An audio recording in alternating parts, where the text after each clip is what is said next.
Good morning student. आज मैं Urdu class का वीडियो लेकर फिर से हाजिर हूँ।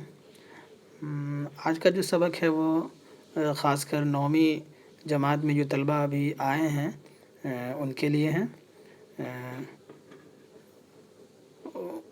उनके बुक में जो पहला जो चैप्टर आता है वो है एक नज़म है जो तिलोक चंद महरूम ने उन्हें लिखा है। पिछले वीडियो में हमने बहुत अच्छे से नज़म और गज़ल के बारे में बताया था। तो आज का जो सबक है वो नज़म का है। तो नज़म किसे कहते हैं ये आप अच्छे से जानते हैं, क्योंकि इससे पहला जो वीडियो हमने बनाया था उसमें नज़म के बारे में बहुत सारी बातें की गई थी। तो तिलोक चंद महरूम ने इसको लिखा है। 1887 में इनकी पैदाइश हुई थी और 1966 में इनकी वफ़ात हो गई। एक बहुत अच्छी नज़म जिसका उन्वान है हिंदू मुसलमान।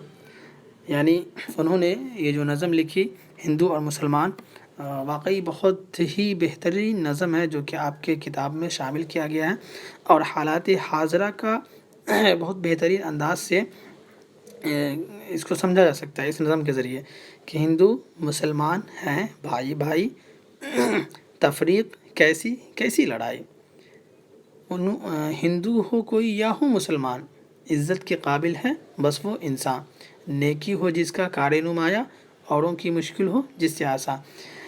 तिलोक चंद महरूम ने इस नज़म के ज़रिए लोगों को समझाना चाहा कि हिंदू मुसलमान सब आपस में भाई भाई है। इस दुनिया, इस जो ज़मीन पे जो मखलूक है वो अल्लाह के ज़रिए पैदा कोई मखलूक है और कोई किसी से बड़ा छोटा नहीं है, बल्कि यहाँ जो हिंदुस्तान में पाए जाने वाले जो कौमें हैं सब आपस में बराबर है। फिर कैसी तफरीक, कैसी आपस में झगड़ा और लड़ाई है। चाहे वो कोई भी हो, चाहे वो मुस्लिम हो या हिंदू हो, इज़्ज़त के काबिल है बस वो इंसान। इंसानियत की बुनियाद पर एक इंसान की इज़्ज़त करनी चाहिए, न कि मज़हब और धर्म और ज़ात पात को देखकर। नेकी हो जिसका कार नुमाया, जिसका काम बहुत ही अहम हो, जिसके ज़रिए दूसरों की मुश्किल को आसान करता हो, वही एक अच्छा इंसान है। एक बेहतरीन इंसान सोसाइटी में वो इंसान कहलाता है जो जिसके ज़रिए से दूसरे को फ़ायदा पहुँचे, दूसरा उससे नफ़ा और फ़ायदा हासिल करे, मुस्तफ़ीद हो। लेकिन अगर आपसे किसी को नुकसान और पहुँचती है तो कहीं ना कहीं आप सोसाइटी के लिए ख़तरे से खाली नहीं है, बल्कि आप अच्छे नहीं कहे जाएंगे। उन्होंने अगले मिसरे में कहा, हर एक से नेकी सबसे भलाई, हिंदू मुसलमान सब भाई भाई। सबसे नेकी है, सबसे भलाई है, सबके साथ नेकी और भलाई का मामला करना चाहिए। किसी से साथ झगड़े लड़ाई, किसी के साथ उलझना नहीं चाहिए ये देखकर कि ये मुस्लिम है, ये हिंदू है, ये मुसलमान है, इसका धर्म कोई और है, कुछ नहीं, बल्कि सबको एक दूसरे की रिस्पेक्ट और इज़्ज़त करनी चाहिए। सबसे बड़ा इंसानियत होता है। इंसानियत, मनुष्यता जो है सबसे बड़ी चीज़ है, उसके बाद ही धर्म है। दोनों का मस्कन हिंदुस्तान है, चाहे वो हिंदू हो या मुसलमान हो या फिर कोई भी कौम है जो हिंदुस्तान में बसती है या हिंदुस्तान में रहने वाले कौमी है, वो सारा का सारा मस्कन कहाँ, रहने की जगह कहाँ, हिंदुस्तान है। तो जब जगह एक है तो फिर लड़ाई कैसी। दो बुलबुलें हैं एक गुलिस्तान है। देखिएगा, एक दरख्त के कई डालियाँ होती है लेकिन दरख्त एक ही होता है, उसके बहुत सारे डाली शाख निकली होती है। तो इसी तरह हिंदुस्तान एक बाग है और उसके दो बुलबुल हैं, एक हिंदू और एक मुसलमान।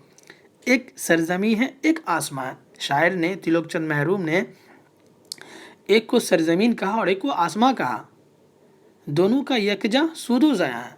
उन्होंने कहा कि दोनों का एक साथ नफ़ा और नुकसान है। अगर किसी को नुकसान पहुंचता है तो दूसरे को नफ़ा होगा, और दूसरा को नफ़ा होता है तो ऐसा नहीं कि दूसरे को नुकसान पहुंचेगा, नहीं। अगर किसी एक को नुकसान पहुंचता है तो उसका दर्द दूसरे को भी होगा। अगर किसी एक को फ़ायदा होता है तो दूसरे को भी फ़ायदा होना चाहिए। अगर आपका एक उंगली कटती है या कटता है तो आपके पूरे जिस्मों में उसका दर्द महसूस करते हैं आप। तो ऐसा नहीं है कि आपके एक उंगली कटने से आपको उसका दर्द महसूस नहीं होगा, बल्कि अगर एक भी आदमी मारा जाएगा तो उसका दर्द सारे हिंदुस्तान को होता है। एक हमारे बॉर्डर पे खड़े हुए जो सिपाही होते हैं वो मारे जाते हैं तो हिंदुस्तान, पूरे हिंदुस्तान में बसने वाले लोगों को उसका दर्द महसूस होता है। फिर उन्होंने कहा कि ना इत्तेफाकी आज़ार जहाँ है, اگر لوگ آپس میں ہندو اور مسلمان دونوں مذہب کے لوگ نا اتفاقی سے رہیں گے تو یہ جان کا نقصان ہے، اور کسی ایک کو نہیں بلکہ کہیں بھی کوئی نا اتفاقی ہوتی ہے، جھگڑے لڑائی ہوتے ہیں تو دونوں کا نقصان ہوتا ہے۔ آخری مصرے میں شاعر نے کہا مل جل کے رہنا ہے کامرانی، ہندو مسلمان قومیں پرانی۔ کہہ رہے کہ یہ جو ہمارے ہندوستان کی ثقافت اور سنسکرتی ہے کہ یہاں بہت سارے دھرموں بہت سارے قوموں کے لوگ بستے ہیں، اس لیے مل جل کے رہنے میں ہی دونوں کی بھلائی اور کامرانی ہے۔ اگر گھر میں 4 بیٹے ہیں، چاروں اگر مل جل کر آپس میں رہتے ہیں کماتے ہیں تو گھر کی ایک الگ رونق ہوگی، لیکن وہ چاروں الگ الگ بٹ جائیں گے تو شاید اس گھر کی رونق اور برکت ختم ہو جاتی ہے۔ ٹھیک اسی طرح اس ملک میں بسنے والے لوگوں کا ہے کہ لوگ جب آپس میں اتحاد اور اتفاق سے رہیں گے تو ہمارے ملک کی ترقی اسی پہ منحصر ہے، ڈیپینڈ ہے، اور اگر آپس میں اختلاف ہوا تو شاید یہ قوم بہت پیچھے چلی جائے گی، ہمارا ہندوستان بہت پیچھے چلی جائے گی۔ اسی لیے ہم اپنے ساتھ ساتھ اپنے مذہب کو بھی پہ چلے عمل کریں اور دوسرے مذہب کو بھی عزت دیں، اس کا جو عزت ہے وہ آپ کو کرنا ہے، اور دوسرے لوگوں کو بھی دوسرے قوموں کے لوگوں کی عزت کرنی ہے، اور تب جا کر کے ہمارا ملک بہت آگے جائے گا اور ترقی کرے گا۔ ورنہ اگر ہم اپنے بارے میں سوچیں گے، اپنے ہی بارے میں سوچتے رہیں گے تو شاید ہمارا ملک کبھی ترقی نہیں کر سکتا۔ ہم آپس میں الجھ کر جھگڑ کر رہ لیں گے، لیکن اس سے میرے ملک کو نقصان ہوگا، فائدہ کبھی نہیں ہو سکتا۔ اس لیے تلوک چند محروم نے یہ جو نظم لکھا ہے تو کہیں نہ کہیں ایک اچھا میسج دینے کی کوشش کر رہا ہے کہ آپ اس کو پڑھ کے اپنے فیملی ممبر کو، اپنے بھائیوں کو، اپنے بہنوں کو، گھر میں موجود تمام افراد کو، اپنے سوسائٹی کو بتائیں، سمجھائیں کہ اس ملک میں رہنے والے سارے لوگ آپس میں برابر ہیں۔